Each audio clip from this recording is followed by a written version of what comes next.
Le constructeur chinois Leapmotor fait son entrée sur le marché britannique avec ce crossover de segment D, le CEDIX, proposé à un prix exceptionnellement attractif et testé ici en version 100% électrique. Pour le prix demandé ici, vous obtiendriez normalement quelque chose de plus petit et avec une autonomie moindre, alors qu'il y a ici beaucoup de technologie et un équipement de série très complet. On comprend pourquoi Stellantis a choisi de devenir copropriétaire de Leapmotor. En matière de développement de groupes motopropulseurs électriques, un domaine où les marques chinoises ont clairement pris de l'avance sur les marques occidentales, c'est ce qu'on appelle la technologie cellule à châssis. Avec cette technologie, au lieu qu'une grosse batterie soit simplement posée sur le châssis, le pack de batterie est intégré directement au châssis de la voiture, ce qui est une situation gagnant-gagnant, car cela améliore la rigidité, augmente l'espace intérieur et optimise la dynamique de conduite.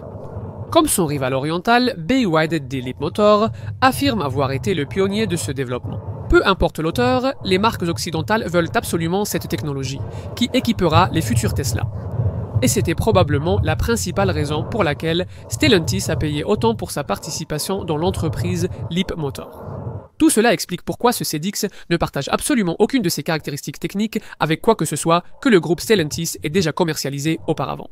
Certainement pas la batterie de 69,9 kWh de cette voiture, la seule proposée que Leapmotor fabrique presque entièrement elle-même et dont elle semble très fière, malgré le fait que son autonomie potentielle de 263 miles soit assez banale pour la catégorie.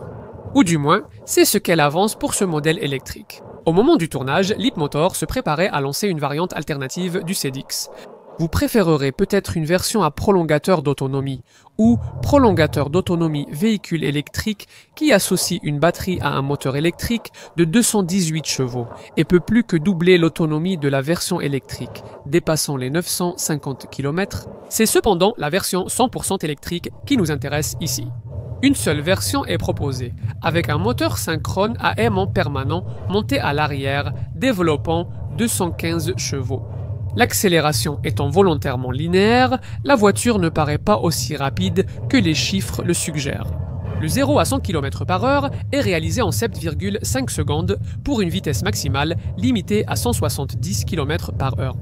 La version à prolongateur d'autonomie est une seconde plus lente, mais conserve le couple de 320 Lm, assurant de bonnes reprises à mi-régime. Ou du moins, c'est le cas dans le mode de conduite le plus dynamique proposé, Sport. Mais, étant donné l'autonomie relativement limitée de cette version électrique, vous n'aurez pas envie d'utiliser ce mode trop souvent. Dans les deux autres modes principaux, confort et bien sûr, particulièrement en éco, la CEDIX semble beaucoup moins vive. Dans le menu des modes, vous pouvez aussi choisir le mode personnalisé pour régler traction, direction et régénération du freinage d'un seul geste. En parlant de la régénération au freinage, il y a 4 niveaux proposés, faible, standard, élevé ou conduite à une pédale. Ce dernier, assez agaçant, nécessite que vous soyez garé avant de pouvoir l'activer, espérant que ce sera corrigé à la mise à jour de mi-parcours. Ce que vous n'avez pas à activer, c'est la fonction de roue libre très utile, qui désengage automatiquement le moteur de traction sur les portions plates ou en descente où il n'est pas nécessaire. Nous pensons qu'un constructeur expérimenté pourrait, grâce à la plateforme rigide et au centre de gravité bas permis par l'intégration des cellules au châssis, concevoir un véhicule électrique de cette taille au comportement routier excellent. Mais Leapmotor n'est pas un constructeur expérimenté et, pour être franc, cela se ressent dans la dynamique de conduite de ce CEDIX malgré le fait que Stellantis ait apparemment prêté à la marque quelques ingénieurs Maserati pour aider à adapter cette voiture à l'Europe. Contrairement aux promesses de la technologie d'intégration des cellules au châssis, il y a beaucoup de roulis dans les virages, principalement à cause d'une suspension très axée sur le confort, ce qui ne serait pas un problème si cette souplesse permettait au CEDIX d'être aussi moelleux sur les bosses urbaines qu'il l'est à grande vitesse dans les virages rapides. Mais ce n'est pas le cas et vous sentirez les nids de poule et les dos d'âne plus que vous ne le devriez. Le prix ici suggère un SUV assez compact, mais en réalité, le CEDIX se révèle être un modèle du segment D bien plus grand. Heureusement, Aucune tentative n'est faite pour offrir une silhouette de type coupé, comme c'est actuellement la mode dans ce segment. Mais avec ses surfaces très vitrées et lissées, ce modèle Leapmotor parvient tout de même à être très efficace sur le plan aérodynamique. Une fois à l'intérieur, si cela évoque Tesla, Leapmotor en sera satisfait, car c'était l'intention du designer. L'ambiance est très minimaliste, avec une bouche d'aération dissimulée sur toute la largeur et peu de commandes physiques. Un choix que des études occidentales auraient signalé comme lassant pour les acheteurs européens. Il y a même un hommage encore plus marqué à Tesla autour du volant. Le levier de sélection de vitesse que la marque américaine a désormais abandonné pour ses produits a trouvé sa place ici, et les boutons à molette sur les branches sont également presque identiques à ceux que l'on trouve sur une voiture de Musk. Cet écran tactile central de 14 pouces rappellera celui des modèles 3 et D6, bien qu'il soit un peu plus petit que celui de Tesla, mais tout aussi rempli de menus et de sous-menus avec lesquels vous devrez rapidement vous familiariser, car il contrôle toutes sortes de fonctions essentielles. Le système de climatisation, les modes de conduite, la régénération du freinage, ainsi que le réglage des rétroviseurs et le chauffage ou refroidissement des sièges. La marque n'a pas suivi la tendance à fusionner l'infodivertissement et l'instrumentation, affichant les infos d'instrumentation sur un écran séparé de 10,25 pouces derrière le volant. Quoi d'autre? L'immense toit panoramique de 2,1 m² apporte légèreté et espace, et la finition paraît très correcte. La qualité de la sellerie en simili-cuir garnie de silicone certifié Ocatex ne laisse pas. On peut supposer que les acheteurs chinois ont oublié ce que ressent un vrai cuir. Vous pouvez être convaincu ou non par tout cela. Sinon, laissez-moi vous emmener à une partie de cette voiture qui pourrait bien vous convaincre, la banquette arrière. C'est ici que l'avantage de la longueur supplémentaire de la carrosserie par rapport aux concurrentes de prix similaires dans cette catégorie prend tout son sens.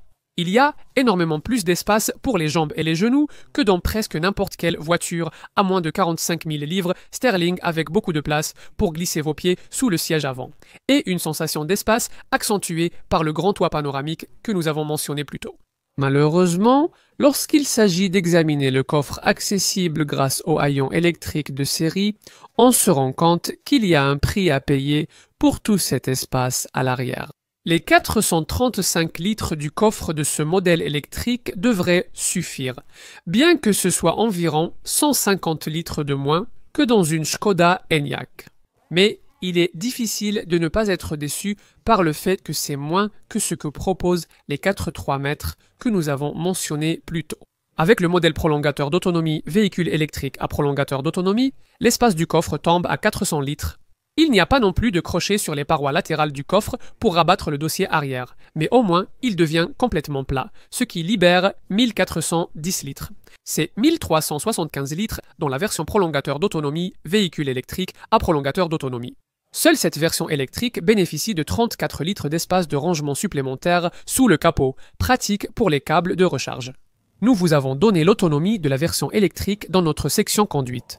263 miles à condition de garder la voiture en mode éco, le plus économique.